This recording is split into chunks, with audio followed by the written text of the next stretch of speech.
This podcast is brought to you by absolutely no one. We have no sponsors and no one cares. Hey guys, and welcome back to another episode of the Movie Mates podcast. I am Matthew, here with my wonderful co-host and best friend, Callum. Callum. Best friend? Wow. Best friend, yeah. Thank you. Hasn't changed? Never changes. Okay. Callum, do you want to talk us through what we're going to be discussing today? Well, today's the part 2 of our two-part special. Yep. Two-part Spider-Man special. Is indeed. We'll be releasing this on this on, well, But the tomorrow. day that you're Yeah. listening to, obviously. We are recording on Saturday the 27th. But yeah, we abandoned our bi-weekly schedule just for a little bit so we could catch up. Yeah, we wanted to give the subscribers more content. Yeah. Boost the subs, boost the morale. Yes, indeed. Yes, just before we start off, we'd like to thank everyone who has recently subscribed. That includes everyone from NCS. You're all legends. We Yes. love you. We do love you. We yes. do. Callum just blew a lovely kiss. So yes, today we're going to be discussing Amazing Spider-Man 1, Amazing Spider-Man 2, The cancelled third end spin-offs, yes, briefly. Homecoming, and Into the Spider-Verse. Indeed. So 4 films. I also wanted to talk about our dream Spider-Man film, perhaps. Oh yes, that'll be interesting. If we have time towards the before end. Matthew's parents show up. In an hour and a half. Yeah. We'll try and squeeze it in. Yes. Yeah. So, do you want to just go right in? Leap straight Leap in. straight in, yeah. So Amazing Spider-Man 1. Whipping, perhaps. I love it. Amazing Spider-Man 1, 2011, I think, wasn't it? No. It was 2012. I was close. Christ. Christ. Yeah, Mark Webb. Indeed. Yes. What do you have to say about that? I just want to note that this is a complete tonal departure from the Raimi Oh, it trilogy. is. It's so dark. I don't like it. Spider-Man shouldn't be dark. Spider-Man should be a carefree boy. He, you know, he shouldn't have a concern in the world. I think this film tried too hard to be different from the Raimi films, and that's why Yeah. it failed. Like, I think it's painfully similar, but just the same film with a darker tone. Yeah. So they changed the wrong thing. Like, one thing I've heard people, like, do Chris Stuckman, he said this film was like a 2-hour-long music video with just Peter Parker skateboarding. It is a lot really of that, isn't it? I mean, the opening scene is with I think the child actor's quite good. Yeah. You know, the young Peter Parker, I think he's quite good. Okay. But I don't know why this film decided to go with the option to talk more about his parents. No, I really literally hate that. said, does anyone care about Peter's parents? And the No. answer's no. Of course not. What do you think of Sally Field as a young Aunt May? Younger Aunt May than Regina? She's my favourite of the 3 Aunt Oh, Mays. really? Okay. Her character probably gets the least amount of depth, and that's probably why I like her. Because Sally Fields always complained that her character didn't get enough depth, but where the other Aunt Mays got depth, that's where I started to dislike them. Okay, that's interesting. So I don't think Aunt May needs to be a principal character. I think she needs to be a light influence on Spider-Man. Yes. But she, like, you know, Sally Field, I think, is okay. yeah, she's fine. Like, she's not old, like Rosemary Harris, but she's not young. Like, she's just how I'd imagine this comic Aunt May would be. Yeah. Like, you know. My dad is an absolute purist. He always says to me, Aunt May shouldn't be hot. Aunt May should have white hair and a bun. Like he's so angry about Yeah. it. I get that. I think we should talk about Michael Sheen. Sorry, Martin Sheen. Martin. It's Martin Sheen. Martin, Because I really don't like him. no, I don't like him.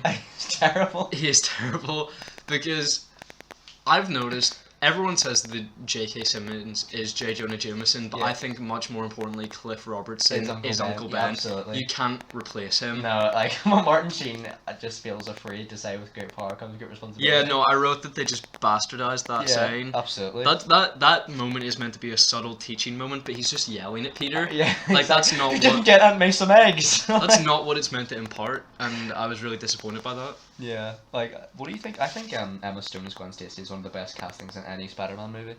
Really, I think it's a bit flat. I Really? look at her and I see Emma Stone. When Yeah. I watch La La Land and when I watch Zombieland, I see the characters that she's playing, but when I watch this film, I just see Emma Stone. Okay, that's interesting, yeah. I think that's down to poor writing, not performance, though. And then may as well get into Andrew Garfield as Spider-Man. I just wanted to note that he does not look like a nerd, so why is he being picked on... Why is this supermodel being picked on by an egg? That's yeah, Flash. Yeah. Yeah, I don't know. Like Andrew Garfield is he's a good-looking man, and also like I don't know why they made him like really cool and like rule break. He's like rule breaker. skateboarding He's on a dude. skateboard all Yeah. the time, and like Chris Duckman put this out, like, in every scene he looks like he's having a hangover. Yeah. It's just, I don't know, I really don't think he's a good Peter Parker, but I think he's a decent Spider-Man. I agree. Especially in the second film. Like, I think in this film, most of the jokes fall flat, but in the second film, like, he really comes into his own. Yeah.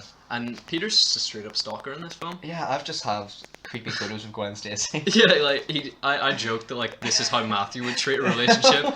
just on his laptop and on his phone, he just like zoom in on a girl. But I can't believe he gets For the away with record, that. I have never done that. No, he's never done that, but I can imagine it certainly. But I don't understand why Uncle Ben notices that and doesn't pull him up on it. He sort of like salutes him like good on you. Yeah, like, I think he meets Gwen Stacy and he's like, Peter, do you want his laptop or something? Yeah. That's so weird. And she's like, hot. Yeah. Like, it's such a weird reaction to being stalked. Like, no, like, I don't know, I think Flash Thompson is really well cast.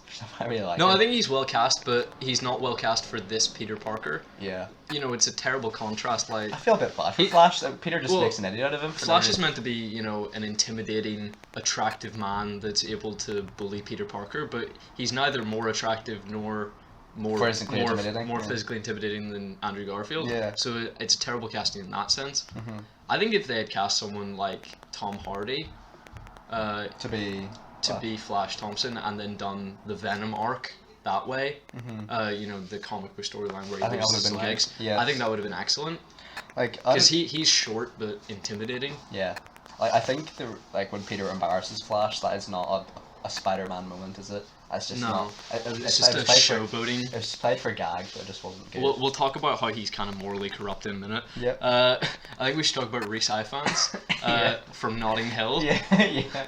As the lizard. Yes. I think he's good, but like. Oh, I think he's good. The character is so I terribly don't think written. the lizard looks utter trash. Yeah, I miss the snout. Yeah. That was one of the best podcast quotes ever. What? I missed the sun. No, yeah, I think the lizard CGI is okay, but it's just weird that it just looks like a human face. Yeah, it's just a flat nose. Yeah, it's so Yeah, weird. it looks gross. It looks like one of the Teenage Mutant Ninja Turtles from 2014. Yeah, it does, actually. We should talk about. I didn't actually realize this. Full disclosure, I did not watch this film in preparation. I watched it a few years ago. Peter gives Kurt Connors the missing piece to his cure. Yeah. So Peter is actually responsible for all the death and destruction in this film. I know, but what is the lizard's plan? Is it to make New York all lizards? Yes. And we can talk about that when we get on to the final act. But I just want to go a bit chronologically. Okay. I just wanted to ask you, do you think the Lizard is a strange first villain? Because he's never been tied to Spider-Man's origin before. Never. It's always the Green Goblin or Maybe. the Fixer, you know. Yeah, something. Or like no, that. not the Fixer. Like, and even Doc Ock's pretty close to his origin, like reasonably, because Yeah, but tech and science just- and stuff. But I mean, the Lizard was. Yeah, that is what the plot of the first episode of the animated series revolved around. It was called The Night of the Lizard. oh yeah, that was a good episode. So I don't know. It may have been a intentional nod to that. This film just feels like really weird tonally. Like there's so many tones going on. Like it goes from like a teen rom-com, and then it goes from like And they're doing like action. Yeah, they're doing a funny, wacky montage of him destroying his house, and then Uncle Ben's bleeding in the street. Like, you know, Yeah.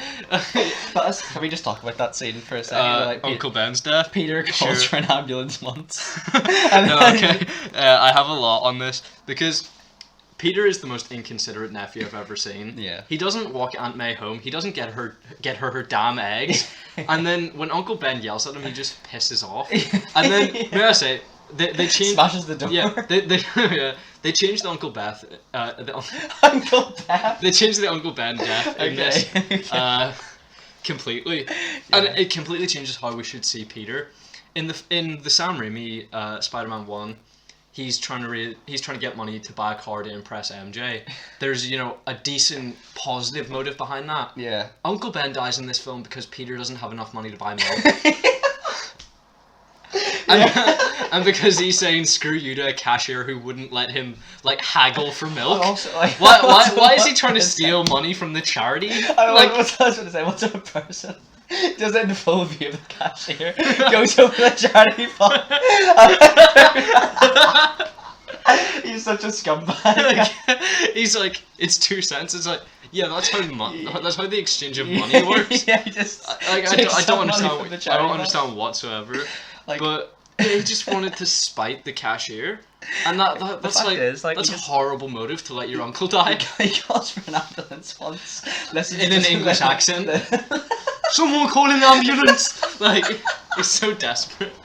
like listens to a voicemail of Uncle Ben and then looks for his killer once, and that's it. Like, just Well, no, his Spider-Man vendetta starts by him only chasing down criminals with a ponytail. and the start. Yeah, Um. it's dumb on many levels. So good. I wanted to ask you, it's going back a little bit, but why does Dr. Ratha ask Kurt Connors, who's working on limb regeneration, to work on a cure for Norman Osborn? That is weird, isn't it? Like No one else was ever shown in this film, was it? No, like I mean, he has a goal on limb regeneration. They're like not good enough. Yeah, like, Cure death. Yeah, like Oscorp's a multi-billion-dollar corporation. You have There's more bound- than one scientist. There's bound to be like a few science divisions, They- especially one that They could have easily introduced Otto Octavius in this film absolutely. by saying he's the one working on the cure. Like, I have another thing. Like, was it Dr. Ratha? Yeah. Yeah. Like, Peter remembers perfectly mimics a touchscreen password from like 20 feet Yeah, away, yeah. which is ridiculous. Does he die, Dr. Ratha, or not? He gets thrown off the bridge in his car, but I believe Peter saves him Okay. from death.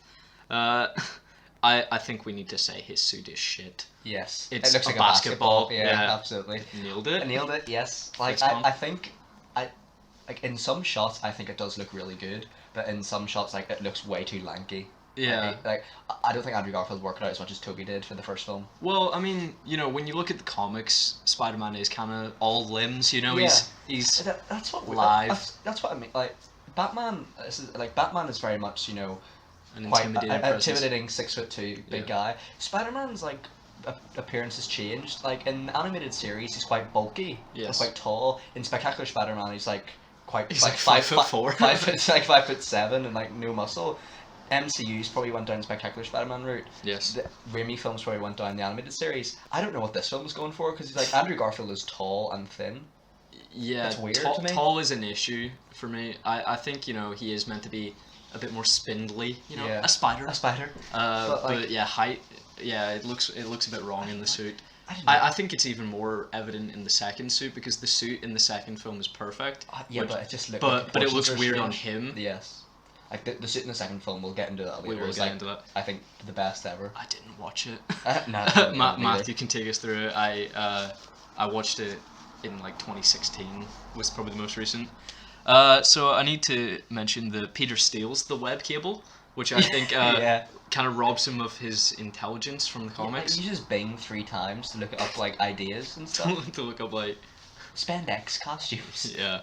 It's weird. Like I don't know. This film just feels like such a departure from the comics and other iterations of the character because he's like a cool, edgy kid, but has no intelligence whatsoever. Yeah. Like I'm not gonna say he's stupid, but like they don't like. He's meant to be like the second best in the year Yeah. after Gwen Stacy, but he just seems like a dumb hunk of shit. Yeah. He doesn't even know how to buy eggs. Or like, he's meant to be, a physics genius, but his maths doesn't add up enough to like realize that he doesn't have 2 cents. Like, Also, couldn't he have picked just a slightly cheaper drink? And then he rubs the charity ball. I can't believe we're laughing at that. Oh, that's funny. Yeah. Like, have you ever seen, on the subject of like him getting his powers, have you ever seen green toothpaste ever? No, I haven't. It's so strange. Like it's Yeah. weird. But like, what do you think of the montage like in the subway train where he's like beating up people? Like, and, Yeah, like, he actually, and like rips a woman's shirt shirt off. off. That was weird to me. It's intense, yeah. It's Yeah. intense. Yeah, I haven't seen the film in quite a few years. This film is probably the film I've seen the most number of times because Like, my any dad film? of any film Really? because my dad put this film on my phone back in like 2013. Yeah. So just whenever I got bored, I didn't have music, so I just watched The Amazing Spider-Man. So I've probably seen it like 30 times maybe. Wow. But, But I still forget moments like that like I don't know. because I think it's a very forgettable film. Very forgettable, and the fact that it's so like different tonally, scene to scene, makes it even more forgettable for me. Yeah. Like I want to point out that I mean the first proper action scene is so far into the film. Yeah, is it? 45 minutes I think into the Is film. that the bridge scene? Bridge scene, Yeah. and then that leads on like 10 minutes later. There's like like, Yeah, no, it's weird because 45 minutes and then like they're there's, like, all in quick succession. Like we've got the sewer scene, the school scene, and then Yeah. the final battle scene. They're all within. Yeah, there's like a 10-minute break between each Yeah, one. it's so weird. Yeah, it is. I wanted to just have a bit of a moral discussion about vigilantism. Okay. Because I like when we do this.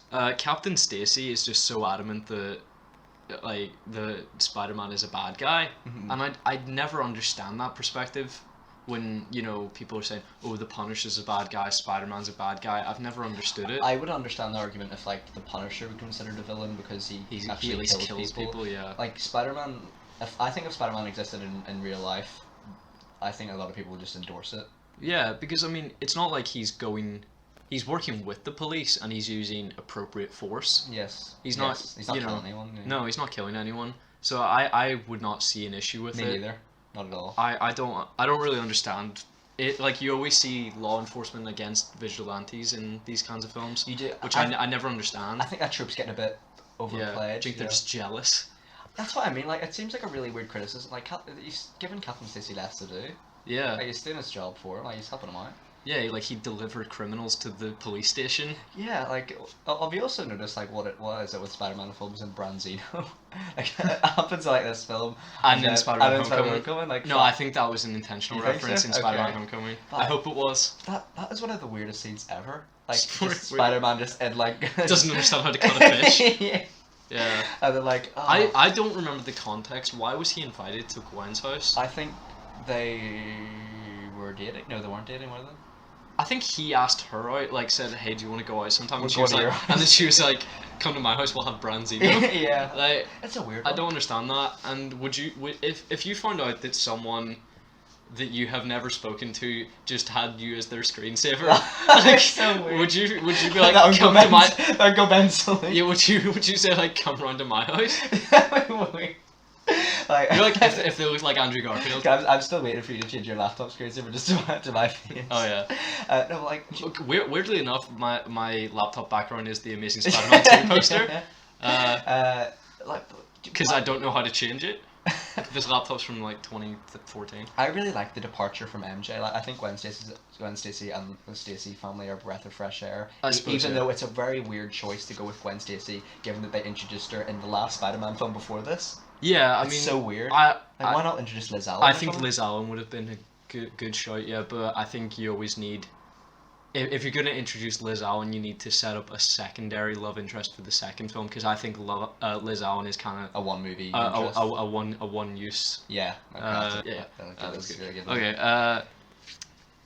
Yes. Next, why does Peter reveal his identity to Gwen? What does he hope to gain It's from one that? of the weirdest, like, a dance scene as well. Like a sexy kiss. Yeah, it's weird. I don't understand his motivation for that. That's what I mean. Like, Spider-Man is always in the comics and even in the Raimi films. He doesn't want to reveal his identity because it'll put his loved ones at risk.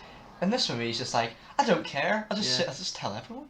But also, if he was using it as sort of a motivation, if his motivation was to like romance her, he'd kind of already done that. I don't see why he needed to further do that by revealing that he was Spider-Man. Yeah, I mean, like, we'll talk later about how, like, Captain Stacy figures out that he's Spider-Man and then one of the cops still shoots him.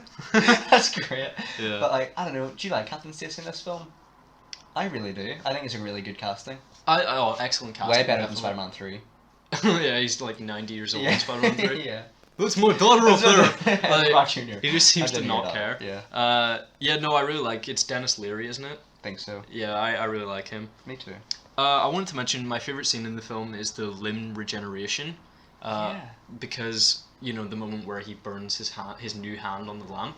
It kind of reminded me of the Sandman birth scene. There's actually one scene in that's Spider-Man 3. That's one of the most beautiful shots in the film where, like, Kirk Connor's just looking in like a mirror and like you see like the other hand in the mirror. It's a nice like metaphor and shot. That kind of reminded me of you know, Doctor Strange, where you see him like rest his hands against the window and look out like forlornly because his hands are ruined. But like, I don't know, I really like this iteration of Kirk Connors. I think I like it more than the ones in the Raimi films. Yes. But I think they got like the motivation and villain plot really badly wrong. I think his initial motivation is very admirable, because I wanted to ask you, in my opinion, I think he's probably the most sympathetic Spider-Man villain, because... Ever?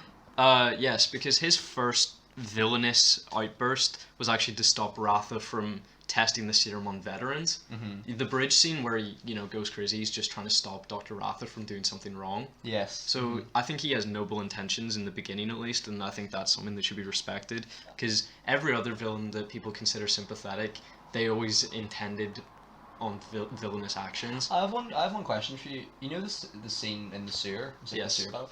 Why does Peter go down to the sewer? Does he just think, oh yeah, the lizard will be in a sewer, or does he like? I mean, he's right. I mean, he's right, but like it seems a really weird place to like hedge your bets that the lizard's gonna be there. Like he spends loads of time setting up loads of cameras. It was as well. because he saw lizards going down a sewer grate, and he thought, well, lizards attract other lizards.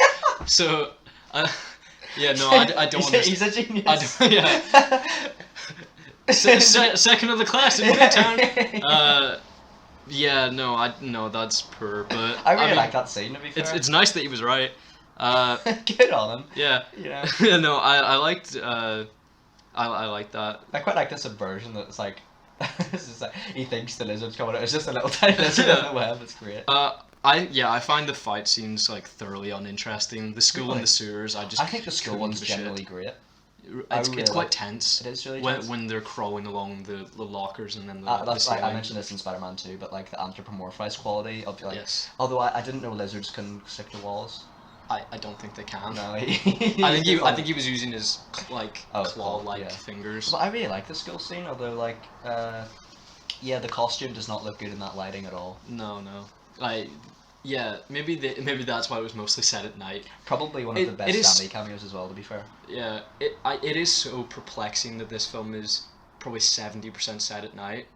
That seems like such a weird choice for a Spider-Man film. That's what I hated about the Incredible Hulk's ending. We just don't know what's going on at night. No. I hate nighttime battles. I don't know about you. I really dislike it. That's what I hate about Endgame. Yes. Because it's just... people complain about the DC films about it being like, oh, a big grey villain amongst like fire and smoke, but that's exactly what the Endgame final battle was, and everyone was like, oh my god, it's genius! Yeah. Oh, I've never seen something so beautiful! Like, our friend said to me, oh, Callum, at least you have to admit that third act was beautiful, and I was like, absolutely not. It was not. I've written, if he wants to be a lizard, good on him. Why does he want everyone else to be a lizard?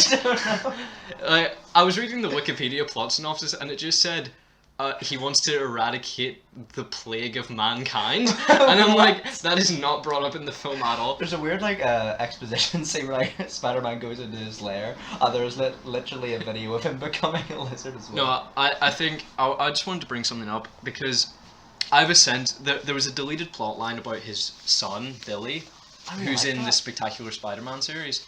It's a big part of that show. Yes, and I have a feeling that his motivation to turn people into lizards was linked to that. And then when they cut that plot line, they were just like, screw it, let's film a video where he talks about being a lizard and how being a lizard's so great. Yeah, what it means to him. Yeah. I think if a better plot line would have been if his son has like a terminal illness or something, and then he had to cure it. Yeah. And that was his motivation. And he tested it on himself. Like, it's weird, but I liked it. Yeah, in your opinion, is having 2 arms worth becoming a lizard? I'd like to become a lizard for the day, but maybe not a huge lizard forever. No, like, I wouldn't be like, oh, I have a second arm, but I'm a lizard. Does he ever talk when he's a lizard? Yeah, he does. Peter Parker. Like, do you remember like when he sees like the monogrammed camera? Yeah. Like, who sticks like, you might write your address or something like, oh, if lost, return to it. It just says property of Peter Parker. Yeah. He's not a genius, is he? Yeah. Like, J. Jonah Jameson is referenced in this film as well. Not in this film. In the second film. Yeah. But I mean that goes back to the moral implications of taking photographs of yourself. For your financial gain. Yeah. Well, we talked about that in the Raimi film, so we don't need to go into it again. Yeah. But what are your opinions on like Peter putting Gwen in danger by asking her to help him out? Like, the way like to create an antidote. I mean, it's not good, obviously. No, it's not good. No. I was just like, it's a bit of a weird thing. I'm like, she could die. She could die, and she does. She does, yeah. It would have been funnier if she just like straight up died in the first film. Yeah, it would have been. I mean, we've seen in this film like the similar trope as in Spider-Man 1 when the New Yorkers band together on cranes to help Yeah. Spidey after he gets shot in the It's leg. like there's buildings, he doesn't need cranes. Yeah, like, why are all those cranes so close together? Like, it must be some serious reconstruction work going on. Yeah, that's a fair point. I never thought about that. And it just so happens that the father of the kid he saved is a crane driver. Yeah. I love that though.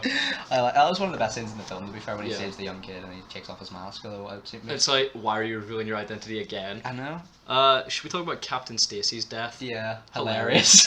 Yeah. Just every It's time we so talk about a sad. death, hilarious. Yes. Yeah, he just gets his chest scratched in. I know. I don't know. That should not kill a person. Like, No. those wounds were like 1 inch deep. I know. And Like, it's not like he emits like a poison. He's a lizard. he's not really the smartest guy either. Like, when he sees he's shooting a shotgun at a lizard and the lizard just regenerates instantly, you Yeah. think he's probably run away. Yeah. Not keep shooting at it. Also, I mean, if you want to kill him, freeze his head and then blow that off. Yeah. Because I it's can't his regenerate his brain brain, that yeah. is causing him to regenerate limbs. All he shoots is his hands. His hands off, yeah. I just wrote Peter spits in the face of the promise he makes him, because he just stalks Gwen and then outright approaches her. I know. He's a terrible person. Yeah. He's garbage. Like He's Peter, not garbage, he's not. Peter is a garbage person in this film. I hate him on every level. Does Kirk Connors die in this, or is he just? No, one guy? you see him in prison in the end credit scene. So why wouldn't you have him in the second film? That's weird. Well, I suppose because you kind of see him redeem himself, and then he's in prison. So it's not like he could be a villain in the sequel. Yeah. I guess we could talk about the end credit scene with the gentleman. Yeah. He approaches Dr. Connors and asks, does he know about his father? And we never learn what that means. Yeah. And now, like, I never wanted to know about Peter's parents, but now that they brought it up, obviously I want to know the answers. There's a weird like scene in the second film with like a Born Identity ripoff. It's just like We'll absolutely talk about we'll it. talk about that. But yeah, I thought this film actually did well in setting up a potential Sinister Six with having the gentleman I think introduced. I have a really weird relationship with this film. Like I like it, but I I like also it, really but it's- hate it. No, It's like trash. It's trash. You're trash, bro. Trash Brock. Uh, I think it's a 7 out of 10. it's for me. It's Like there's some really good things in there and yeah. some really bad things. Okay, yeah. I'll go with 7 as Okay. well. I think like look, like we haven't talked about this really at all, but like talking about it, I actually have some like funny memories. Like it's not Spider-Man 3 level comedy, but like it is Okay. okay. Is this just a list of quotes? Spider-Man 2. Oh, it's Spider-Man. Do you want to save this? Yeah. So pause then, yeah. Yeah. So the Amazing Spider-Man 2. Spider-Man 2. Yes, you'll need to lead this discussion. Okay. So I just want to say, opening. I think the score is fantastic in this film. Like I really like it. Just, Yeah. It's very Spider-Man-esque. It and is. stuff. It's Raimi-esque. One of the weirdest opening scenes though ever. Like it's like his parents are in like a jet and the pilot kills them. Yeah. Well, they kill the pilot and then pilot kills them. But like, it's just a weird scene, isn't it? Like it's a very It's very weird. tonally, it's very different to like most Spider-Man films. Like it feels like from a Liam Neeson movie or something. Yeah, they tried to completely. Oh well, that especially, but just the film in general seems like I complete prefer departure. this film than the first. It's one of the worst films ever made. Really? But I love it so much. Like I could watch that so much easier than like Spider-Man. I love Max Dillon in this so Dude. much. You do? Yeah. He's just an absolute I've got creep. so many quotes Have you? later on. Yeah. He's just an absolute creep. I love him. You know the opening scene where like Spider-Man's like falling from the sky. I Yeah. want to know how did he get that high up? Helicopter? Helicopter, but like I it's guess. weird. Yeah, it is. Uh, I think that this film is perfectly cast, but Yeah. the cast is just I completely don't think Electro is wasted. perfectly cast at all. Electro? Yeah. I think he is. I like the look of him. Yeah. CGI's great. It is in most for the most part, except the power station end battle. But I think Dane DeHaan, especially, and Chris Cooper as the Osborns, I think that is excellent casting. Absolutely, yeah. But they were completely wasted. Like I think because the suit is fantastic. It is, but as we said, Yeah. misproportioned. Definitely. Yeah, he just has such a long torso. I know. Yeah, it looks wrong with the mask. One of my favorite moments in the movie is the first action scene where Rhino's Paul pants gets Giamatti pulled goes, out. "Say hello to Alexis 67." That's great. It just like Spider-Man causes that, by the way. He is just Yeah. messing around, and then he just like there's so many like destruction, and he's just messing around. Like. No, he's just a dickhead. I hate this I think version he's of nicer in Spider-Man. this film because he helps the little kid with his windmill. After the bullies Such a destroy weird- it. What? After the bullies destroy his windmill. Yeah. I think that kid looks a lot like a young Andrew Garfield. Yeah, he does, doesn't he? Yeah, we talk a lot about just potential Peter Parker time I know, travel. yeah. I think that could be his younger self. So you were saying about Max Dillon being Yeah. perfectly cast. Well, I didn't. No, not perfectly cast. Well, it's fine. It's just he's such a. I feel bad for him. He's such a weird creep. Yeah. He has exactly the same origin as the Riddler in Batman Forever. Does he? Yeah. Oh, well, I haven't seen that. like the Riddler gets pissed off. Like, you know, what the fuck's his name? I'll edit it Cut that out. out. Yeah. Edward Nygma gets pissed off with Bruce Wayne, so then he goes insane, and then like and then he becomes the Riddler, and then he hits Batman, and then he finds out they're one and the same, and then like tries to kill himself. Like it's a very it's a Like, weird this film. one, like he's just a lonely guy that lives by himself with a comb over. I'd like to know how. No, they he did doesn't that. live by himself. Does He lives with his mother. Does he? Yeah. And then he's got like weird newspaper clippings Yeah. of the wall where he's edited it to say Max and Spidey save the city. Oh, it's so sad. And then He's just trimming his he beard. trims his beard. No, He Ma- opens the fridge and he made himself a birthday cake. Yeah. But Matt, you just Max and Spidey saves. But Matthew, like you don't know, there is about 40 minutes worth of deleted scenes. I've seen one of them where it's And- like the funeral. Is that the graveyard of his dad? Yeah, Funeral? there's one scene where you find out like his mum's sick and he's living with her and he's kind of taking care of her. Do you think it would have been better with those deleted scenes? Because some of them are quite good. Most of them, yes. That one's just out of place, I think. I think his dad gives up when he says with great power comes great responsibility is generally good. No. No? That Yeah, he's can, trying that to be can Uncle die. Ben. Yeah. Uh, I can die. does his dad say that? Yeah. Okay. No, I don't remember that, but no, that's a terrible idea. Do you- His dad did not survive a plane crash. Do you imagine like jumping out? Do you think it's weird that Peter kisses Gwen in front of everyone, like at his high school graduation? Like No. that's a weird thing to do. It's not very Peter Parker. Peter It's Parker's kind of- supposed to be an introvert. It's kind of exhibitionist. Yeah. But, I I mean, mean, to be fair, if I was dating Emma Stone, I'd let everyone know Yeah, about it. yeah. Like, to be fair. Fair enough. I think their romance is great, by the way. Great chemistry because they were dating in real life. Yeah, so it yeah, helps. of course. Yeah, it makes it quite easy. Yeah. Also, I mean, even if you're not dating Emma Stone, like you're gonna be enthusiastic about it. Yeah. One thing I do like is the Green Goblin disease. It's just so weird. He's got like weird goblin hands. Yeah. That's weird. I think was it James Daan? Dane DeHaan. Dane DeHaan. I think he's really good in this. Yeah, I mean, he's a bit like weaselly and whiny. Yeah. But I like him. I quite like him as well. He reminds me of the Harry Osborn in Spectacular Spider-Man in a weird way. Yeah, definitely more. I mean, this one isn't like begging for his dad's love or being like, Yeah. you know, That's so sad. Papa love me, like Yeah. you know, he's just like. I mean, I did hear a criticism whenever he's like, for my 16th birthday, you bought me scotch. And it's like, Yeah, who doesn't want that for their Yeah, I 16th? know. Like, It's weird. legend. Like the J. Jonah Jameson Easter eggs in this film we mentioned, Yes. pretty cool. Although I wish they would have shown him.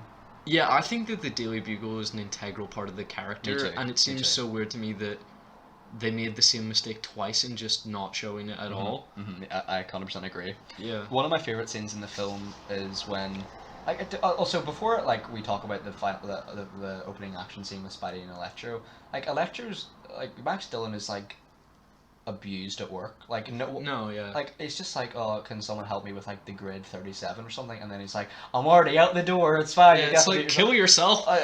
yeah, like, and he just falls into a tank. And with then some eels. you find out that he actually designed the power plant, Yeah. and they've just stolen the ideas Like, from him. I feel so bad for him. No, maybe he is probably the most sympathetic pre-transformation villain. Also, Jamie Foxx is like fantastic in this. Like that's a really You good. literally just said that he's like you didn't like the casting. I don't like the casting, but I think like the physical transformation. I mean, like to create that. Like, Do you mean like, where that's his a- teeth that- mend? like, how does that work? Like in his transformation, in Electro, it fixes his Electricity teeth. fixes his butt teeth. What? Yeah. I would have jumped into like I would have jumped into an electric pool if it fixed my teeth. But no, so, like, how did they create that comb over? I assume it's just like a wig. Yeah, he's bald, so they just presumably stuck a comb over on him. One of my favorite quotes in the movie is just before the Spidey and Electro scene where Gwen asks, "Have you been following me, Peter?" And then Peter replies, "Just once or twice a day." Oh my god! Like, he's just so casual about being a stalker. I know. Like, it's a weird one. Do you wish you were that confident around the ladies Absolutely. to admit when you were following them? To say that, no. But like, yeah, one of the best. Also, I'd say the best quote in the movie is when Electro like gets shot, and then he like goes mental and maybe not mental is the correct term, but he gets quite mad and says, "It's my birthday. It's time Don't for tell me my to light my candles." candles." I'm just like, it's a very comic book line, so I appreciate it. Yeah, I really enjoy a goofy superhero film. Me too. You know, I'm not the biggest fan of the Dark Knight films because It's too I grounded think a superhero film can be dark and can be good, because that's what Watchmen is. Yeah. But they're not trying to set that in the real world. Mm-hmm. And I like that this embraced the cheesy aspects of like having a guy that was bitten by a spider. Yeah. You know, being a superhero, like it's the dumbest thing you've ever Do you heard. think it's weird that people just watch, like, people like congregate around Times Square and watch Spidey face off against Electro while he's destroying the city? Yeah, I'd maybe watch it on a TV. Yeah. I maybe wouldn't be, you know, within like standing distance of Electro. Yeah, like it's just. Yeah, I mean, he was a guy that's, you know, been like ruined, and now we're ruining his life some more, despite him being like you hear him like apologize when he's doing it. Like he's saying, "Oh, I'm so sorry, I didn't mean to do that." Yeah, like he's not a bad guy like, at all. Prison. Yeah, like it's weird. Actually, because well, they send him to a mental institute, which I don't understand. I just don't think Electro looks like Jamie Foxx at all when he becomes Electro. Like, No. it is Jamie Foxx. It is Jamie Foxx. It just Yeah. doesn't look anything like him. Yeah, on set, like he was in blue makeup and everything. Like Yeah. it's not fully CGI. They just added lightning to his face, but he was painted blue. Like from my understanding, Yeah. From my understanding, like this is Electro from the Ultimate Comics. Yes. Which I think probably is more realistic than having like a guy in a green and yellow suit with Yeah. lightning bolts and stuff. Which they of course referenced in his birthday cake. Yes, they did. Yeah. Which yeah, I think that's a smart way to allude to the comics. There's one of the weirdest subplots in any superhero film where like Peter has to go to a railway station Yes. and put in a magic coin Yeah. that he found in a calculator. Yes. And in that scene, you find out that Richard Parker engineered the spiders so that they only matched Peter's DNA. Therefore, Peter was made to be Spider-Man. Yes. Which, I mean, I hate that. I hate that too. But it makes a lot of sense to me. It does make because a lot of why sense. wouldn't Richard Parker do that if he's being like commissioned to create? Why is he being commissioned to create super spiders? I don't know, fella. But if I don't know. he's being commissioned to create super spiders, why wouldn't he make it so that his son is the only one to get powers from that? One of the things I like about the Spider-Man origin is that it's up to chance that he gets bitten by the spider, and yes, Yeah. it's just like, oh, he was destined to be it. It's less impressive. But in the comics, obviously his dad wasn't responsible for that. Yeah. So, but it makes sense to me that if his dad was responsible for creating the spider, It's more likely that then yeah. Peter, I know what you mean. would be the one made to get it. But yeah, like it's just a weird subplot, isn't it? Oh, and it's one of Aunt the May is weirdest barely in things this ever. film as well. Wait, I mean, I don't mind You that. don't mind that? That's I mean, fine. she's. I mean, he's a fully grown adult. She doesn't need to be in it. How old is Peter Parker in this film? 18. 18, like he's just graduated. Yeah. So. Well, the yeah. one thing I wanted to mention was Felicia Black Cat, maybe. I mean, she is Felicia Hardy. It's just I think Felicity Jones is terribly cast for that. You think? Had they continued the franchise and had her be Felicia Hardy, that would have been a terrible casting. Mm-hmm. Yeah. She's fine as an assistant at this point. Are they but, still doing that film? No. Like the Silver Sable Black Cat thing. They've cut it into 2 films, but no connection to the Amazing Spider-Man films. Oh, okay. Yeah, I mean, yeah, I've just got the Green Goblin creation after Just Spider. injects blood directly. Yeah, like, he spider venom into his arm. It's weird. Like, do you think Peter's right in denying him blood? Yes, of course he's right. Like he doesn't have to give anyone his blood, and he was just like, no, because if Harry had said like, like we'll get it fully tested or whatever, but I mean even if he had said that I wouldn't have believed him because I mean he just injects spider venom directly into his arm. Yeah. Although I suppose that's why they set up that Peter was the only one that could match with the spider venom because then they had to say that that's why Harry has such a horrific reaction to it. Yes. And that's what turns into the goblin serum. Mm-hmm. But I don't know how spider venom would lead to being a crazy goblin. Yeah. You know, But with, we later find out in the film that like he's not goblin permanently either. Like it comes and goes. It or comes something. and That's goes. so Yeah, weird. direct quote. Do you have did you want to talk about the Green Goblin suit? The sort of biomechanical design. I really like it. I really like it. I like it. You know, I don't like. I miss the mask. Peter. Peter. Like he's such a he looks like such a gross dude, but I mean, like he's a villain. Like why wouldn't he look like a diseased freak? I think they could have done without introducing Green Goblin in this, though. To be fair. I would have rather they left out Rhino and then left more time for Green Goblin, because Green Goblin's I think it's a good addition, but it's way too late in the film. Deserves his own film as well. Because, you know, what should be a final act battle happens between Spider-Man and Electro, and then 10 minutes later, there's a second final act battle where Gwen Stacy 10 dies. minutes later, there's a second battle, No. third final battle with Rhino. But, actually, yeah, there is. But, yeah, that's ridiculous, isn't it? Yeah, it's really straight. Although I like just the action think scene in the clock tower. I think it's really good. Mark Webb isn't an action director. I think No. he just doesn't know how to pace an action I film. think he's a really good rom-com director. Because you like 500 Oh, Days of it's my Summer. favorite rom-com. Yeah. Although, like, what that leads me on to my favorite scene in this franchise, which is Okay. the scene where Spider-Man like creates "I love you" out of webbing on the bridge. It's weird. I think it's a really sweet scene. No, but I mean, everyone's just gonna be like, "Oh, Spider-Man loves someone, let's kill them." You know, it's such a weird thing to do. Yeah. Also, like. And he's like, "They got crime in England, right?" And just like tongues are on the bridge. Like, what are your opinions on that? Do you think it's okay that Peter just leaves behind his family's legacy and Uncle Ben's? no, of course it's not fine. It's not okay. He should No. stay in New York, shouldn't he? Yeah, like there are no other superheroes in this world, and there's clearly so much crime. Like he says, they've got crime in England, right? Nowhere near as much crime as in New York. I'm pretty sure Oxford's pretty small. Yeah, compared to New in York. Oxford, you know, you're not gonna get a guy in a rhino suit. You know, stay in New York. That would be weird. Because in this franchise, all the villains come from Oscorp. Mhm. So you should just stay where Oscorp is and Yeah, I know. then stop all their villains. This is gonna sound like I'm criticizing Peter Parker all the time, which is not We should, true, he's a trash but He dude. just brutally kills Electro, doesn't he? No, Electro doesn't die. He does. No, he escapes. Like you see the electricity like escape through something. Do you? Yeah, he's not dead. I thought they killed his physical form though, didn't they not? But all the electricity went into like the chip in his head or something. Oh, did they? Yeah, something like that. Like he's not dead. Oh, okay. Well, Because he I think he was gonna be brought back for the Sinister Six film. okay. Well, yeah, because they do show him like becoming like an electric form or something, or maybe don't. They? Yeah, like Dr. Manhattan. In a weird suit. Yeah. I don't know. But yeah, I mean, I think Gwen Stacy's death is great. It's very not great. but, like, Hilarious. it's No, very it is like I no, it is hilarious. yeah, I saw this film with my dad and my sister, and she didn't actually realize until after the film was over that Gwen Stacy had died. Like because you see her like her necklace hanging in her like head back, but my sister hadn't noticed like her neck snapping. Yeah. And I was like, no, she's super dead. Yeah. Like super dead. Like she turned to me like when she saw like Gwen Stacy's grave, and she was like, That I was actually like super that dead. sort of shook me as a kid when I first watched that. Like I didn't expect them to kill her off. As a kid, you were 12. 12, yeah. Right. Kid. Same. That's close enough.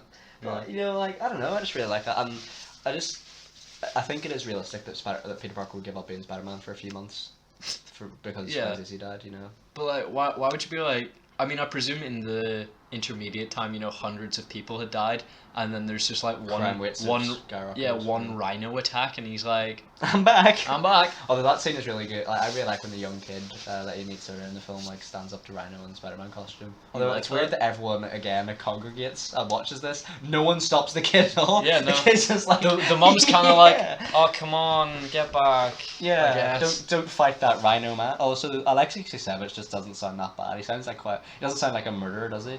I No. don't think he was gonna kill the kid. Do No, you? I don't think he was gonna kill the kid. I mean, he had like missiles and stuff like coming from his rhino suit. Spider-Man just does show up, he just blows the kid. That would be so brutal. I think it's hilarious. Okay. Yeah, no, I rating out of 10 for this film. I'd give it a 7.5. I need 10.5. to rate it in two ways. Okay. It's a Spider-Man 3 for me. Oh really? Uh, Okay, that's interesting. It's probably, as a film, a 5 out of 10. Entertainment 8. 8. Okay. Because I That's really interesting. enjoy this film, but I have to recognise it's a bad film. Yeah. So Fair enough. that's Amazing Spider-Man 2. I want to talk to you about the Amazing Spider-Man 3 and its cancelled spin-offs. Okay. First, 3 would have adapted the Clone Saga storyline. So both Gwen Stacy and George Stacy would have been brought back from the dead. Well, what are your thoughts on that? Gwen Stacy, okay, maybe introduce Spider-Gwen. George Stacy, absolutely No. not. That would have been weird, like. He just wakes up kicking and Benzino. He's like, banging my daughter. Yeah. Yeah, that would have been weird. That would have been very odd. Sinister Six would have been good though, because they were teasing it. Yeah, there are 2 spin-off films that I'm aware of. Of course, there was Venom, which we'll talk about some other time. But yes, there was the Sinister Six film, which I definitely would have liked to see as sort of like an anti-hero style Ocean's 11. Yes, absolutely. I think I would have really enjoyed that. Yeah.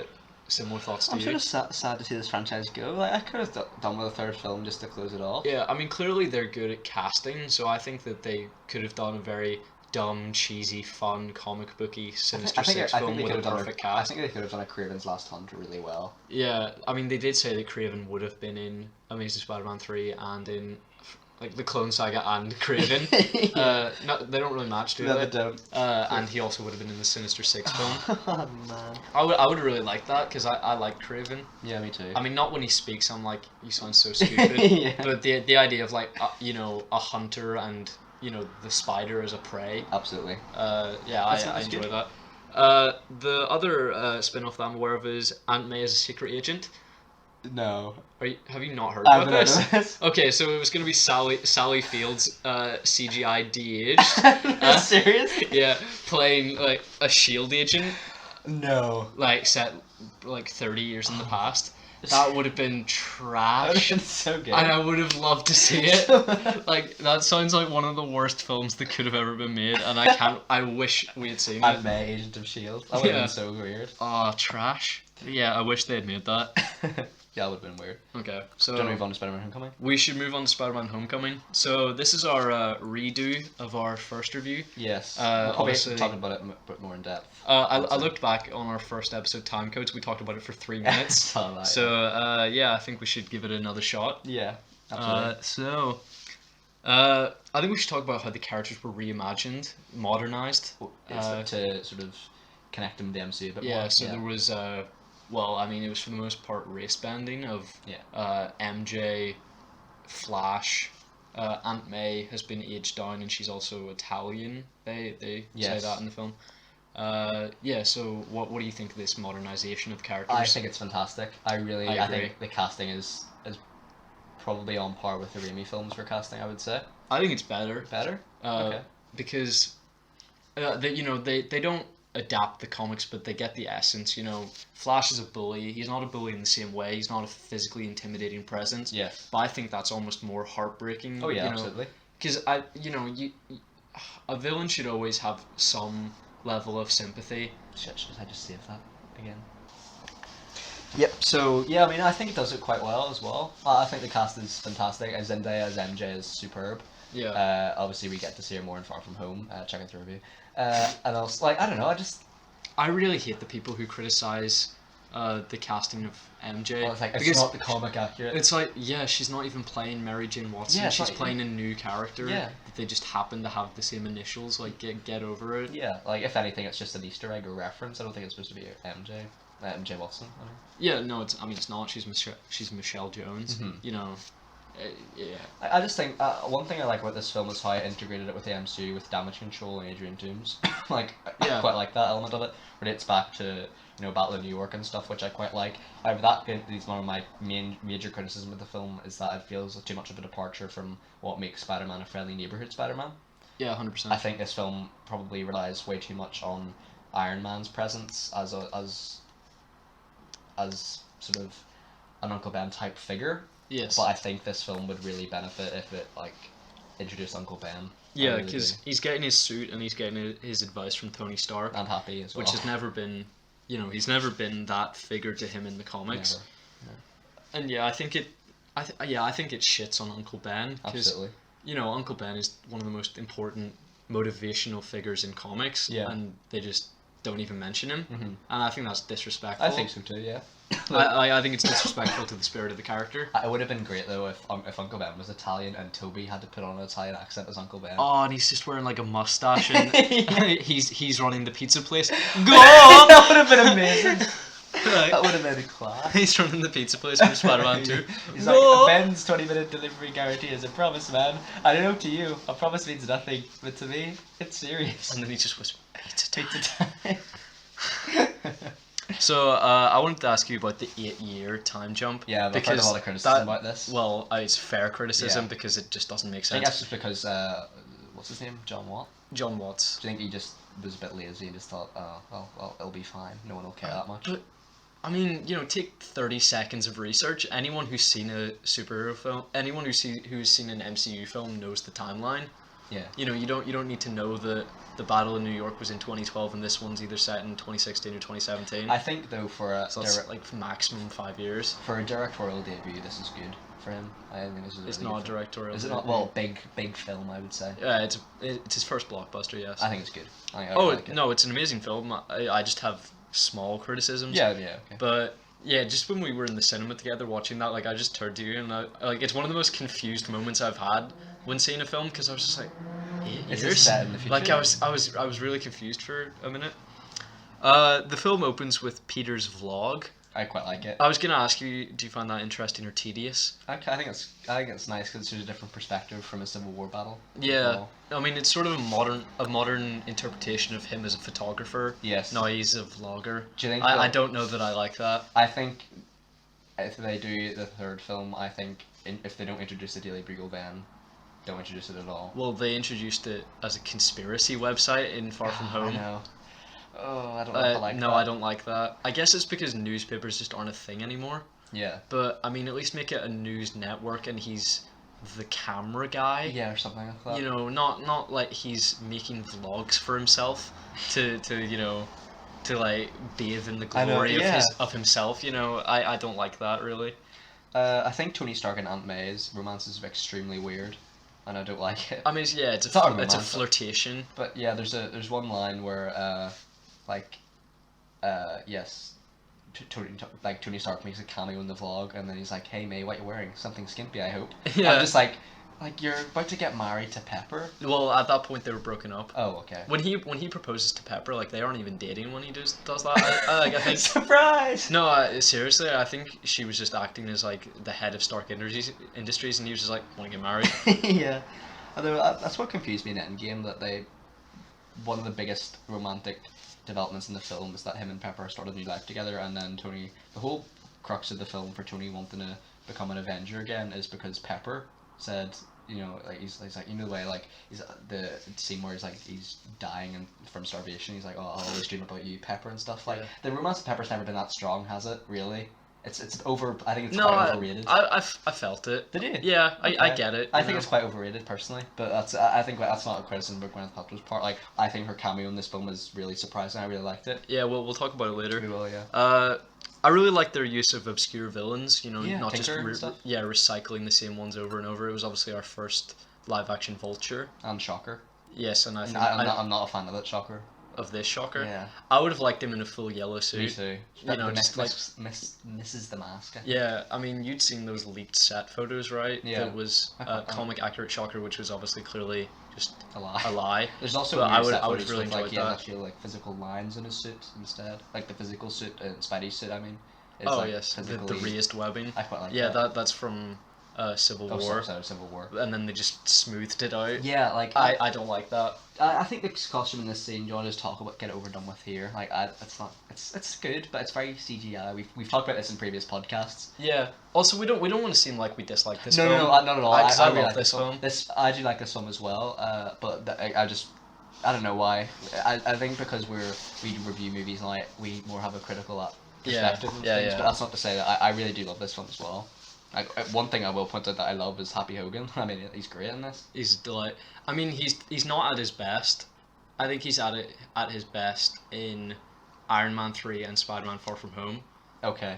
I would agree with Iron Man 3. Because I think he's a bit more annoying in this film, and he's kind of just disregarding of Peter. Yes. Despite Peter being, an excellent hero, and he's trying to save the day, and Happy's kind of just like, shut up, Yeah. like stop calling me. Yeah. Peter's a cool guy. Even if I were an adult, I'd want to hang out with him. One thing I also love about this film is like how Peter is a friendly neighborhood Spider-Man in some regards. Like he's helping ladies on the street, he's helping bicycles, and then obviously the suit up, like it's quite realistic, as in it's way too oversized for him. He like hits it in like skin tight, which I quite like. I think it's a really inventive idea. Yeah, I enjoy that. In my opinion, I think Ned might be the best sidekick in film history. Yeah, I really like him. That's my next point, actually. Ned discovers Peter Parker's identity, and I love it from then on. Yeah, I mean, it's kind of uncomfortable that he's just like almost fully naked in front of his friend. No one points it out, like, this is weird. Do you ever think it's weird that like you imagine like Ned like knocks on Aunt May's door, it's like, is Peter in? She's like, no, do you want to come in anyway? And Ned's like, okay, sure. He's just in building the Lego Death Star.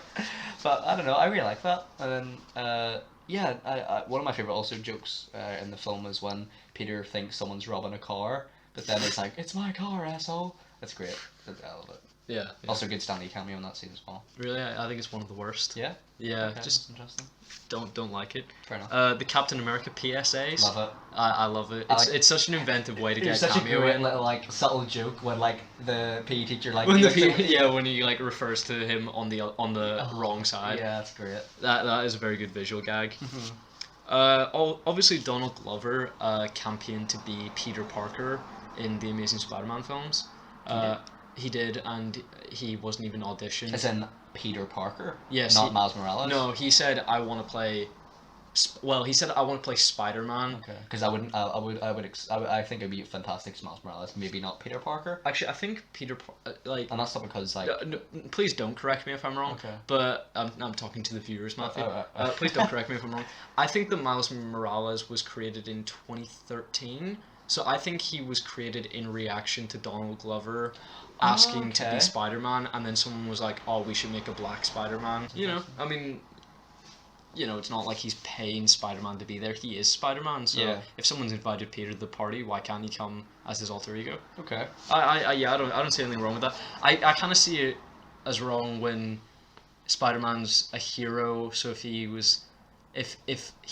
dressed as Spider-Man was like trying to hit on Liz, and then she liked Spider-Man but not Peter, and then he used his position as Spider-Man to date her as Spider-Man, I would have an issue with that. Yeah. Because, then she hasn't fallen in love with you. Yeah, 100%. 100% agree. One thing I wanted to talk to you about is the in-joke that Paul Bettany's wife, Jennifer Connelly, who was Betty Ross and Annie's Hulk, is Karen. Yes. Is the female version of Jarvis. I think that's great. Yeah. Fantastic. It does not sound like her at all, though, in my opinion. No, I didn't recognize her. I wanted to talk to you about, like, in the scene where he's locked in the vault, she's just straight up flirting with him. Yeah. Which I think that it's kind of questionable that Tony would program a flirtatious AI for Peter. Like, what did he want Peter to gain from that? Yeah, that just seems really weird to me. Yeah. No, I think it's a good addition. I'm not sure. Well, I don't like the fact that the suit has a Jarvis-esque AI. I don't like that at all. No. But I think her casting is good. Yes. The ferry scene? Yes, I just wanted to mention the Washington Monument scene. Oh, it's good. Yeah. That's it. Yes, it's good. ferry, Moving on. Ferry scene, very Spider-Man 2 train-esque. Yes, and completely ruined by the trailer. Yeah. Which I'm disappointed by, because also that was back in my trailer watching days. Yeah. So back in the day. Yeah, that was completely ruined. How long has it been since you watched a trailer now for a big blockbuster superhero film? A while? Yeah, probably. I didn't watch any for Infinity War. Yeah. Yeah, so since then I haven't watched any. I mean, yeah, I just think it's weird that like, it's again that leads me to criticism, very minor criticism at that, but still there. Like, Tony Stark always has to save Spider-Man. Yeah. Like, Spider-Man in the comics is a better hero than any. He's probably the best hero. Yeah. In Marvel Comics. Oh, yeah. Him and Captain America are like the world's greatest heroes. Yeah. Iron Man is a guy in a tin suit. Yeah. He shouldn't be the one saving Spider-Man. Yes, I agree. I think the ferry scene is very inventive and good. Yeah. However, I just think the ex machina of Iron Man being there, although the scene following that one, he confiscates the suit is fantastic. The oh shit moment when it's actually Tony in the suit. Yeah, I really that was like spoiled that. in the trailer. That was also spoiled in the trailer. I think if we didn't see that in the trailer, we would have been like, oh damn, like yeah, you know. I really respect that, and it is a very fair line when he says, if you're nothing without the suit, then you shouldn't have it. Yeah. Because I think that's a very fair point. Yeah. That is one element of the film I do like, the Tony parenting. Yeah. Soon after, we find out that the Vulture is Liz's One of the father. best movie twists I can think of in recent years. Yeah, people said, oh, that was boring, it was uninventive, but I didn't see it coming at all. Me neither. Because in promotional material, Michelle was actually called Michelle Toombs in the novelization, so everybody assumed that she was going to be the Vulture's daughter, and obviously I'd heard that, so that influenced me. It is quite a risky thing to tease that a character is the Vulture's daughter.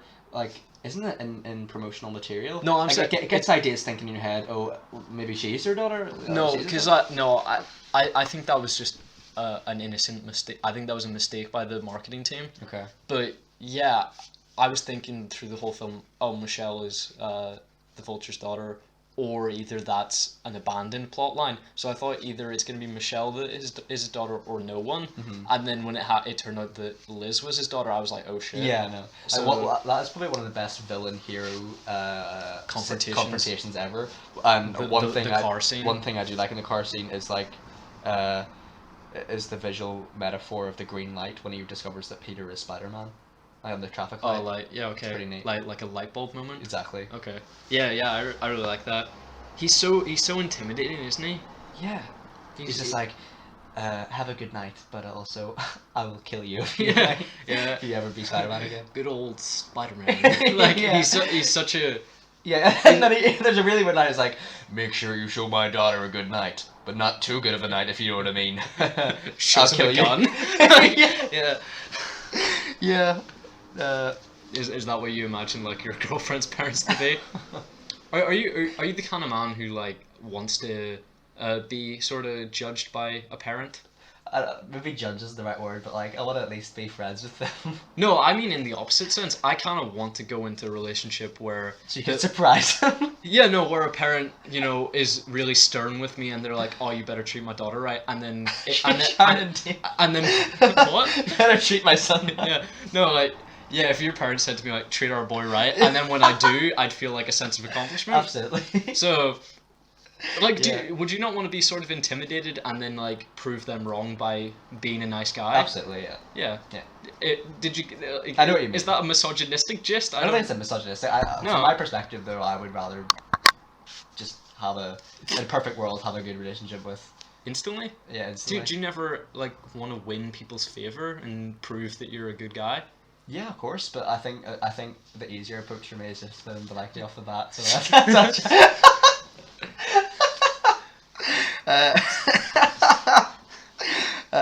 yeah.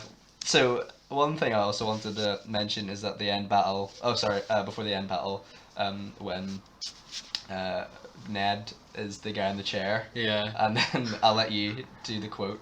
I'm looking at porn? Yeah. No, because throughout that, like, obviously he takes a break and I was like, oh, imagine if he said porn, but this is an MCU film, and then he said porn and I was like, yes! Yes!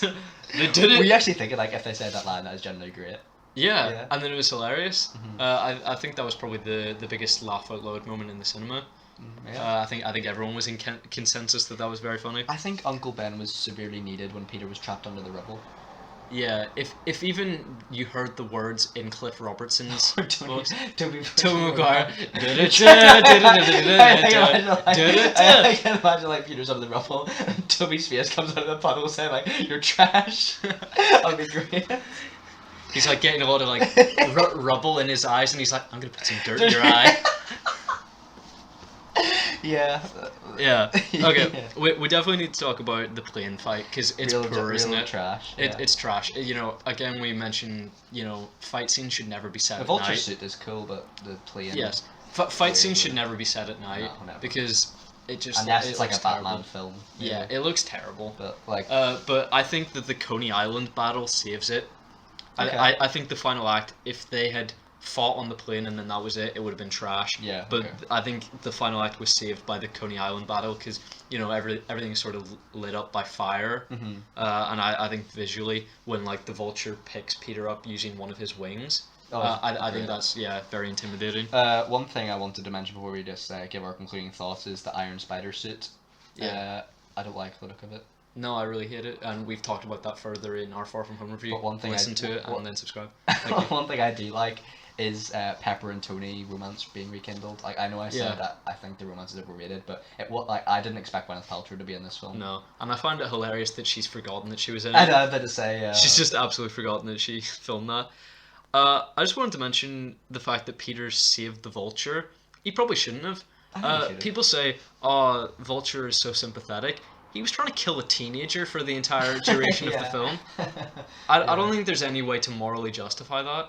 No, probably not. But I think he probably it's very Spider-Man-esque to save him. So. No, but I mean, retroactively, people said, "Oh, the Vulture was such a sympathetic villain." Not really. But do you think the fact that he didn't give up Peter's secret identity hints that he won't be a member of the Sinister Six, or do you think he will be? I hope that he isn't, because I think he would sort of save himself in my eyes if he at least respected Peter enough to not continue to be a villain. Yeah. I think he should be not necessarily a one and done. Well, he should be a one and done villain, but I think he should be a continued presence. Okay. Maybe him. Uncle Ben type thing. No, like if him and Peter teamed up against the Sinister Six together, I would really like that. I like that too.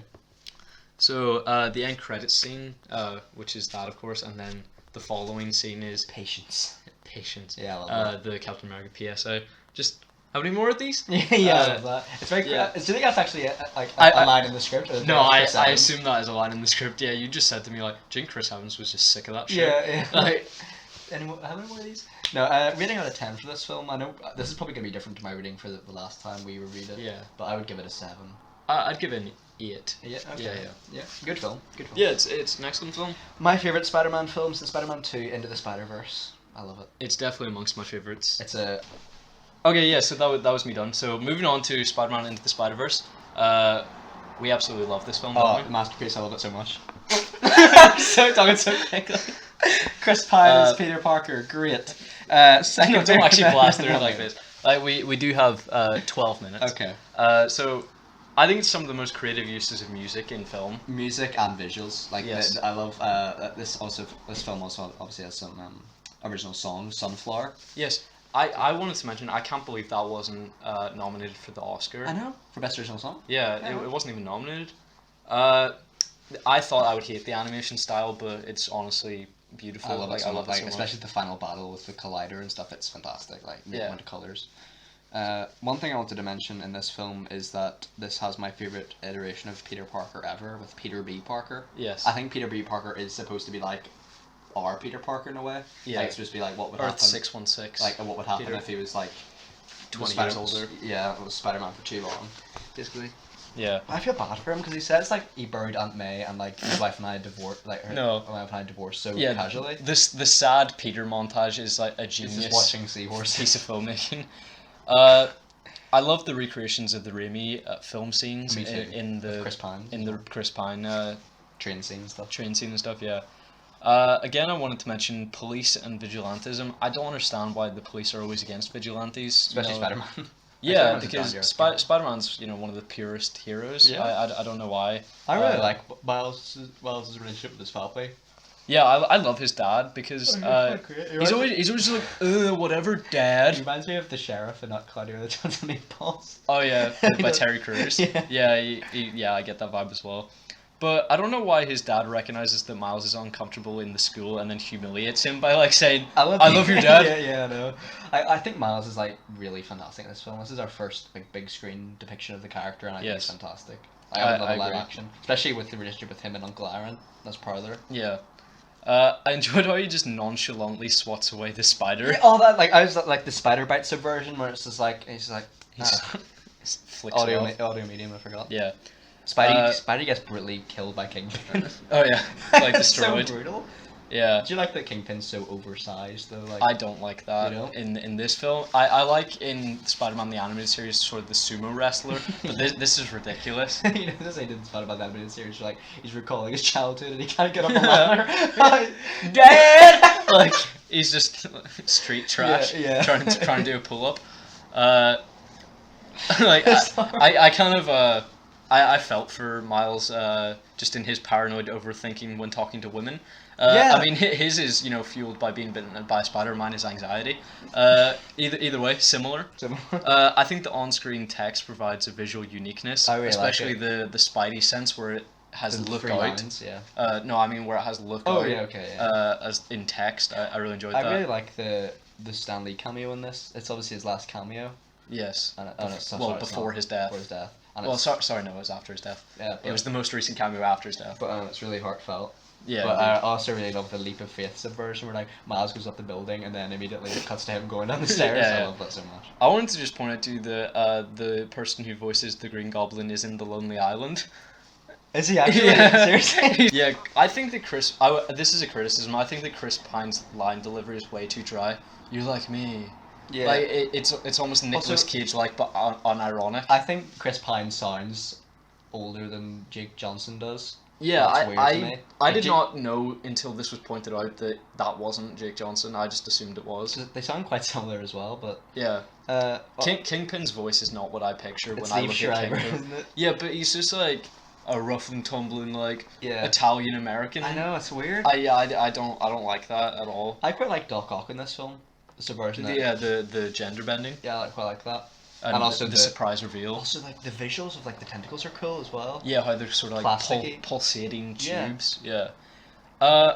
What I just want to say is that basically, if you know the character of Miles Morales, the two big plot twists of the film are incredibly predictable: the death of Peter Parker and that his uncle is the Prowler. I obviously knew both of those going in. Yeah. Because I'm aware of the character, Mm-hmm. so that somewhat ruined it for me. People were gasping when Peter died, and I was like, yeah, obviously he dies. Yeah. Because It's a very that's the brutal point. fashion for a PG film though.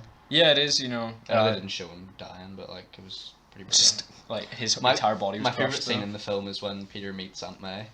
Like Really? Like older Peter B. Parker meets Aunt May. I mean, she's played by Lily Tomlin, and I hate Lily Tomlin, so and Aunt May. and Aunt May, so yeah, a very bad mix. But also the scene where like he picks up a photo of Mary Jane, and it's just so sad because like obviously Mary Jane divorced him and stuff. So it's just depressing. Yeah.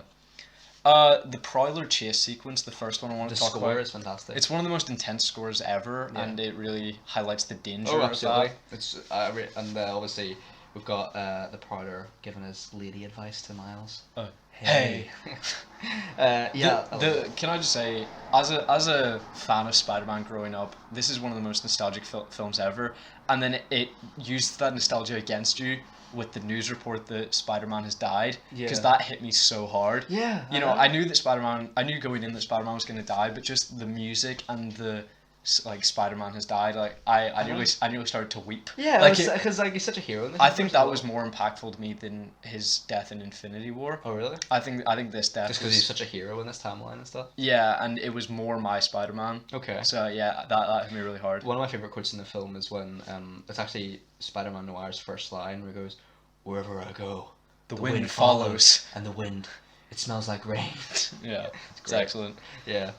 Do you think that the film doesn't take itself seriously enough? I think that they take every opportunity for a joke. I think there's plenty of emotional scenes in there, so I'm happy with it. Okay. Yeah, but I understand your criticism. Like there are Yeah. some lines where like Spider-Man Noir goes, "Sometimes I let a match burn down on my fingertips just to feel something." That's a weird No, I line. love that, I though. really, yeah. I enjoyed seeing a Spider-Man who's just done with everybody's shit. He's just like, you Yeah. have 24 hours. Like, Yeah. he can just Like, predict what a there's villain's just- gonna say. There's just like a weird, like there's another heartbreaking scene where like, it's Peter. Like, Come on, Matthew. There's no time Okay, for okay, stuttering. We have okay. 4 minutes. But like when all the Spider people are like leaving Miles because he's not ready. Yeah. And like Miles is like, "Oh, what about MJ?" It's like, not everything works out. It's just sad Yeah. because It is I sad. think honestly, He seems like the best guy. I think one of the most subtle undertones in this film is that it's Peter Parker's like willing to die just to escape his problems. I think he is like, I don't want to say suicidal. I do think he's actually depressed, Okay. like to escape his problems. Because like I think he probably would kill himself just to get rid of his problems. Like, well, Okay. he nearly does in the end. Yeah. I'm completely indifferent to Penny Parker. I don't like I it at really all. could have taken it or leaving it. Yeah, same I with left it. Spider-Ham. I could take it or leave it. Oh, I enjoyed Spider-Ham because I'm not usually a fan of like prop comedy, but him with like the giant mallet, I enjoyed. Yeah, fair enough. I really enjoyed obviously when they're doing the audio origin stories, just the contrast between Spider-Man Noir and Spider-Ham. Yeah, true. I've written Spider Pig in my notes. Spider. I know it's Spider-Ham. Spider Pig. Yeah. Yeah. One of my favorite scenes in the film. I've just got so many favorite scenes. Is the leap of faith. Yeah. It's really, and the score is fantastic as well. Yeah. Obviously, his uncle Aaron dies, and his dad, just sees him in the same alley and assumes that he's just murdered him, even though he doesn't have a gun or anything. I think that's a bit like an inside joke that Spider-Man's uncle always dies. Like, I don't. Yes, I think it is. Yeah. I think they were trying to, imbue Not a him, joke, imbue him with some elements of Peter Parker. Yeah, so I think that was meant to reflect that. The dad's emotional speech to Miles near the end. Through the door. Really sad. That hit me. Yeah. I felt that. Yeah. I in this film I get Ang Lee Hulk vibes with the comic panels, although this film, used they work well. Yeah. Yeah. Aunt May says to Miles about the web shooters, made them myself. They fit perfectly. I'm like, stop patting yourself on the back, mate. Yeah. Also, I kind of like this Aunt May. Like, she takes no shit. Like, she's just beating up Tombstone with a baseball bat. Like, Yeah, but I hate Aunt May in every fair enough, iteration. fair enough. I don't understand how Kingpin being a criminal is not public knowledge. He's able to hold a memorial for Spider-Man, Yeah. and his family are surprised that he's a criminal. Yeah. It's like he weighs £1 million, and he looks like the most villainous crime boss. Yeah. Have you heard him speak? He looks like Yeah. he sounds like a member He of the sounds like mafia. yeah, he does. Yeah. I don't understand how that isn't public knowledge. I quite like the scene where Peter B. Parker meets MJ and he's like, I didn't get rebred. I wasn't there for you. Yeah. It's so sad. Yeah, and she's just like, this is a weirdo. Yeah. I don't know why Penny's so emotional when her robot gets destroyed, because It's the spider in the it's robot. the spider in the robot that she has a telepathic link with. She stood on the spider. Aw. That'd be brutal. It would be. I quite like the Miles and Peter B. Parker goodbye. Oh yeah, and Peter begins to view him as a son Yeah. figure. Yeah, I really enjoyed that. Oh shit. Matthew's mom's gonna come in guns blazing. Outside the window. Okay, just we tapping have the 1 wall. minute, Matthew. Okay, right, go. I'll do the intro myself. Okay. Sorry, the outro. I'll do the outro myself. Okay. So are you gonna just bolt? Yeah. Okay. I'm just wondering, why does Kingpin just stand there after he punches Miles and let him get back up? He doesn't hit him a second time and kill him. Yeah, I know. And I think it's too convenient that the city just goes back to the way it was. Yeah. And that Kingpin's wife and the kid just appear. Yeah. It's weird. But yes, I love this film in every regard. 10 out of 10. Bye. Spider-Man 2099 is excellent, I would like to say. Yeah, okay. I'm gonna have to go for dinner, so Yeah. it's been an honor. So I'll catch you later, buddy. Love you, dude. Love you, dude. This is gonna be one of the weirdest podcasts ever. Yeah. I'll just let you do the outro. Yeah. Sick. Thanks for having me. What was your rating, Matthew? 10 out of 10. I'll see you Tuesday for the beach cleanup. Bye. Bye. Don't forget to email me. No, see you, dude. See you. Yeah, Matthew had to go, cause his mom said under no circumstances would she be waiting any longer for him. So for the first time ever, you're hearing just from me. Matthew's usually here, supporting me, holding my hand, metaphorically speaking, not literally, thankfully. I wanted to ask Matthew about his dream Spider-Man film, but I guess I'll just share mine. Preferably, I would have liked to have seen a Spider-Man 4, and I think if I was given the option between a Spider-Man 3 with Tom Holland and a Spider-Man 4 with Tobey Maguire, I would take the Spider-Man 4, because I love Spider-Man 1 so much. So, if I could pick any Spider-Man film to have, I would probably have a Sinister Six film with a focus on Kraven, set in the Tobey Maguire universe. If I had to choose that would be my pitch for a Spider-Man film that I would love to see, and I'm sure many people would like to see. Matthew, I hope, shares my views. We both obviously love Tobey Maguire. He's an absolute delight, beautiful man. I have a cardboard cutout. He's staring me right in the face right now. So those are all my thoughts on the franchise, and Matthew, of course, has shared all his thoughts. So just to conclude, thank you very much for listening. Me and Matthew really appreciate all that the viewers have done, and we hope to hear more from you through comments or emails. Please tell your friends, and thank you to everyone who has subscribed so far and to who likes